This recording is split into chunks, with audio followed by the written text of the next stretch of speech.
الله الرحمن الرحيم أحسن الله إليكم يا شيخنا أهون لاي انديت نو يا كريستيان سغا مبلات يفقدال ወይ አንዳንድም ሰዎች ያው ፈትዋ የሚሰጡ አሉ አህሉል ኪታቦችን ስጋ ያረዱትን ብሉ ብሎናል አላህ ብለው ፈትዋ የሚሰጡም አሉ እነዚህን ክርስቲያኖችን አህሉል ኪታብ ብለን መሰየምና እነሱ ያረዱትን መብላት ይፈቀዳል ወይ ይህ የብዙሃኑ ጥያቄ ስለሆነ ብታብራሩልን بسم الله والحمد لله والصلاة والسلام على رسول الله صلى الله عليه وسلم اللهم اهدنا لما اختلف فيه من الحق بإذنك إنك تهدي من تشاء إلى صراط مستقيم وبعد يا أهل الكتاب سيغا مبلات ማለት ክርስቲያኖች ይሁዳዎች በምድር ላይ በተጨባጭ አሉ እነሱ ናቸው መብላት ይፈቀዳል የሚለው በጥቅል መልኩ አላህ በቁርአን وطعام الذين أوتوا الكتاب حل لكم بالوال الله دمو يا الله سم يلتوسابتن نجر سيتارد أتبلو بالوال من يالا ولا تأكلوا مما لم يذكر اسم الله عليه وإنه لفسق يا الله سم سيتارد يلتوسابتن أتبلو يا الله اسم التوسابة المبلات فسق نو وإنه لفسق الفسوق هو الخروج عن طاعة الله كالله تزاز وجه مهون فسق لوتال أي بوتاو فسق ميلو حديث بقرآن إنه فسق نو كتزاز وجه نو أتبل بلوالنا بيبلو مبلاتو الله المعمز نو بليلا دمو بولة تعاوش سيتارد كالله سموت يالا نقر يتوسابة አትብሉ ብሎ حرام ካለጋቸው ቆጥሯል انما حرم عليكم الميتة والدم ولحم الخنزير وما أهل بغير الله به انما حرم عليكم الميتة እናንተ ሙእሚኖች ክልክል ያረጋባችሁ የበከተን በክተን ነው መብላቱን ክልክል ያረጋባችሁ የበከተ ማለት ዘካተን ሸሪዓዊ የሆነ እርድ ያልተከናወነበትን ማይታ ይበከት ይሉታል ቢያርዱትን አሁን ለምሳሌ አሉ ስሮች የሚቆረጡ አሉ ቱቦ ይቆረጣል ሸርጥ አለው ይሄ ያለው ደሞ ሲታረድ የአላህ ስም ያልተወሳበት ከሆነ የበከተ ነው ሌላው ማልቱን ቢያርዱት انما حرم عليكم والدم دمن መብላት መጠጣት ክልክል አርጎባችኋል وما أهل به وما والخنزير የአሳማንም ሲጋ መብላት ክልክል አርጎባችኋል وما أهل لغير الله به ሲታረድ ከአላህ ስም ውጪ የተነሳበት የተወሳበት መብላት ክልክል አርጎባችኋል አንድ አያት ደግሞ وما أهل به لغير الله ከአላህ ስም ውጪ የክርስቶስም ስም ይሁን የጣዖቱም ስም ይሁን የነብይ የወልይ የማንኛው እና የመውሊድ ስም ይሁን እና ከጠሩበት አትብሉት ብሎ አላህ ከልክሏል ማለት ነው ሙስሊም በአላህ ስም ነው ማለት ያለበት አህለል ኪታብም ደግሞ የመጽሐፍ ባልተቤቶችም በአላህ ስም ነው በፈጣራቸው ስም ነው ማለት ያለባቸው እኛ የክርስቲያኖችን ስጋ መብላት ምንችለው በፈጣራቸው በዓለማቱ ጌታ በአላህ ስም ያረዱ መሆኑን ስናቅ ብቻ ነው እና ከሰሃባዎች የተዘገበውን ላቀርብላችሁ ኢማም አልቁርጡቢ በተፍሲራቸው ሲያቀርቡ ማለት ነው اليوم أحل لكم وطعام الذين أوتوا الكتاب حل لكم ካለችው አያት ተነስቶ ማለት ነው عن أبي الدرداء وعبادة بن الصامت وقالت طائفة إذا سمعت الكتابي يسمي غير اسم الله عز وجل فلا تأكل نا عبادة بن الصامت أبو الدرداء طائفة من أهل العلم كصحابة وتوسموا طائفة ودمو من إلى عندم يمسأف بالتبت كالله اسمه وجه يعلم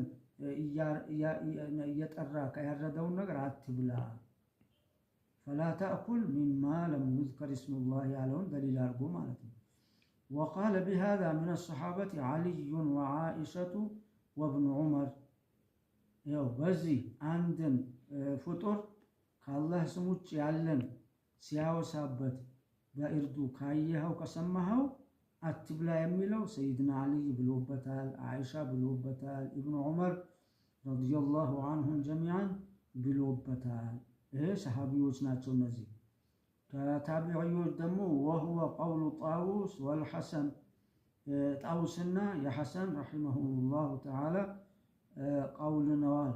እነሱም ከአላህ ስም ውጭ ሲታረድ የተወሳበትን አትብሉ ይላሉ ነው። ሙተመሲኪነ ቢቀውሊሂ ተዓላ ወላ ተእኩሉ ሚማ ለም ዩዝከር እስሙላሂ ዐለይሂ ወኢነሁ ለፊስቅ። ከአላህ ስም ውጭ ማነው የአላህ ስም ሲታረድ ያልተጠራበትን ነገር አትብሉ፣ ይሄን መብላት ፍስቅ ነው፣ ከአላህ ትእዛዝ ውጭ መሆን ነው ያለውን ማረጃ አድርጎ ይላሉ ነው። እና ሰሓባዎች ብዙዎቻቸው ይሄንን ነው የሚቀበሉት። አብዱላህ ብኑ አባስ ይኸልፋቸውም ማለት ነው። ከሌሎች ከሰሓባዎች ባደረኩት ጥናት አላየውም፣ አላነበብኩም። አብዱላህ ብኑ አባስ ግን የአላህን ስም ባያወሱም ይብሉ አህለል ኪታብ ከሆኑ የሚል ተናግሯል። ያው ዓሊም የሆነ ሰው በኢንሳፍ ያለውን ነገር ነው መናገር የሚችለው፣ ለራሱ የሚለው የለውምና ነው ሁለቱንም ይነግራችሁ ማለት ነው። ኢብኑ ከሲር ደግሞ በሱረት አልሐጅ ላይ ወሊኩል ኡመትን ጀዐልና መንሰከን ሁም ናሲኩሁ ማነው ወሊኩል ኡመትን ጀዐልና መንሰከን ሊየዝኩሩ እስመላሂ ዐላ ማ ረዘቀሁም ሚን በሂመቲል አንዓም ያለችዋን አንቀጽ ሲፈስር ኢብኑ ከሲር ምን ይላል? ዩኽቢሩ ተዓላ አነሁ ለም የዘል ዘብሑል መናሲክ ወኢራቀቱ ዲማኢ ዐላ እስሚላሂ መሽሩዐን ፊ ጀሚዕል ሚለል። ይኸው አላህ የነገረን ነው ይላል። የሚታረዱ ነገሮች ደማቸው ሲፈስ ሲታረዱ የአላህ ስም እንዲወሳ ይሄ መደንገጉ በድሮ ሚለሎች ሁሉ ያለ መሆኑን ነው የነገረን ያለው አላህ ይላል። ሚለሎች ሚለል ጀምዑ ሚላ ነው ሚለል እና የዒሳው ክርስትናውም ይሁን የይሁዳውም ይሁን የሌሎችም መጽሐፍ ባልተቤቶች በፈጣሪ በአላህ ስም እንዲያርዱ ነው የተደነገገው ከአላህ ማለት ነው። ስለዚህ እነዚህ ክርስቲያኖች ሀገሮቻችን ክርስቲያኖች በፈጣሪ በዓለማቱ ጌታ ስም ብቻ ሌላ ሳያቀላቅሉ ክርስቶስንም ይሁን መርየምንም ይሁን ሩሑል ቁዱስንም ጅብሪልንም ይሁን ሳያቀላቅሉ ያረዱ መሆኑን ስናረጋግጥ ነው ደፍረን ይበላ የምንለው ማለት ነው። ለምን ይኸው አላህ በቁርአኑ ከኔ ስም ውጭ የተወሳበትን ክልክል አድርጌባችኋለሁ ብለዋል። እና ወጠዓሙ ለዚነ ኡቱል ኪታበ ሒሉን ለኩም የመጽሐፍ ባልተቤቶች ጣዕማቸው እና ዘባኢሓቸው ያረዱት ተፈቅዶላችኋል ያለው በዚህ ይገደባል፣ በዚህ ይቀየዳል።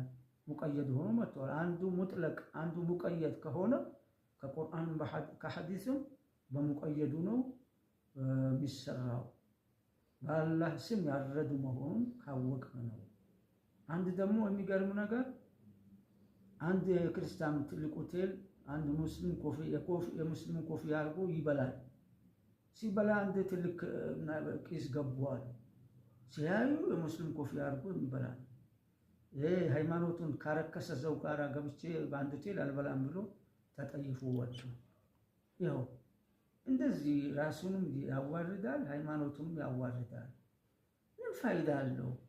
ይሄን መሰረት አድርጎ ዝም ብሎ ይሄንን መናገሩ ይፈቀዳል ምናምን አርስት አድርጎ መናገሩ ፋይዳው ምንድን ነው? ሀገራችን ችግር አለ።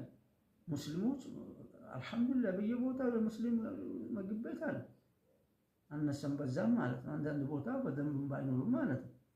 ስለዚህ ሐላል የሆነውን ለህዝብ ማብራራት ይፈቀዳል፣ ግን ካለው ከተቢዓቱ ካለው ጋራ መሆን አለበት። ሰይድና ዑመር የሚገርመው ደግሞ አንዳንድ ትኩረት አድርጎ ይፈቀዳል ክርስቲያን ስጋ የሚሉት የክርስቲያን ሴቶችን ማግባቱ ይፈቀዳል ለወንድ የሚለውን ይፋ ያደረጉም ብዙም ጊዜ ሁለቱም ነው የተፈቀደው። የክርስቲያኖች ያረዱት ፈጣሪ ስም ካረዱ እንዲበላ የሌሎችም መጽሐፍ ባልተቤቶች እንዲሁም ሴቶቻቸውንም ባሉበት እምነት ሆኖ ሙስሊም ወንድ ሊያገባቸው ይፈቀዳል። ሰይድና ዑመር የአህለል ኪታቦችን ሴት ማግባት ከለከሉ መጨረሻ ጊዜ። ቁርአኑን መነሰኽ ይችላሉ ሳይሆን ድሮ በችግር ጊዜ አናሳ በነበርነ ጊዜ ነበረ የምናገባው አህለል ኪታቦች። አሁን አይፈቀድም፣ ክርስቲያንም አይሁዳም ይሉ ነበረ። ስለዚህ አሁን ሙስሊሙ ክፋያ ያለው በሀገራችን ይህንን ማበረታታቱ አግባብ አይደለም ይላለው። ወላሁ አዕለም። والحمد لله رب العالمين وصلى الله على نبينا محمد